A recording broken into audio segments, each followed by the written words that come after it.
تا حالا شده احساس کنید کسی داره نگاهمان میکنه؟ حتی وقتی که کاملا داخل یک اتاق تنها هستید. میشل فوکو، فیلسوف بزرگ فرانسوی، حرفی میزنه که نگاه شما را به زندگی روزمره برای همیشه عوض میکنه.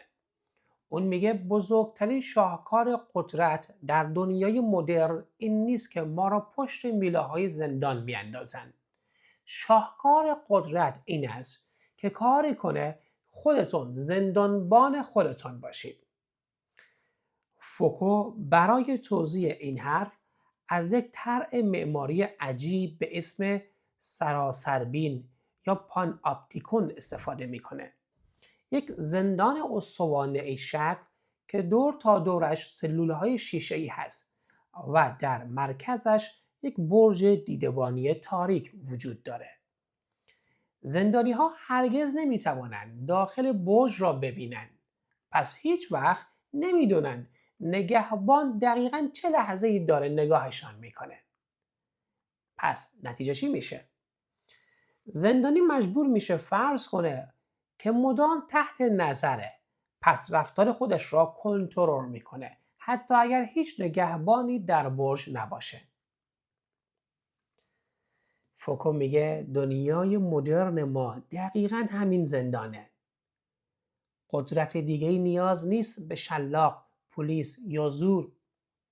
ما در جامعه‌ای زندگی میکنیم که از درون منضبط شدیم. ما یاد گرفتیم چطور رفتار کنیم، چطور لباس بپوشیم، چطور فکر کنیم و چطور طبق استانداردهایی که جامعه، رسانه و تکنولوژی برایمان تعریف کردن نرمال به نظر برسیم.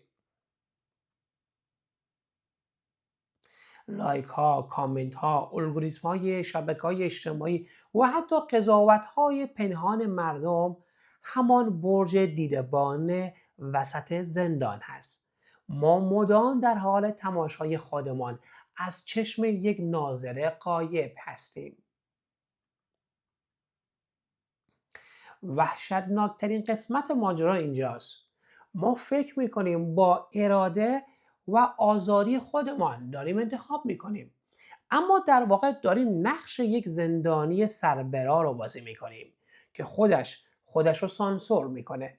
ما به دستهای خودمان دستبند زدیم و بهش میگیم سبک زندگی یا پیشرفت. فوکو ما را با یک واقعیت عریان روبرو می کند. آزادی واقعی فرار از زندان نیست، چرا که دیوارهای این زندان نامرئی هستند.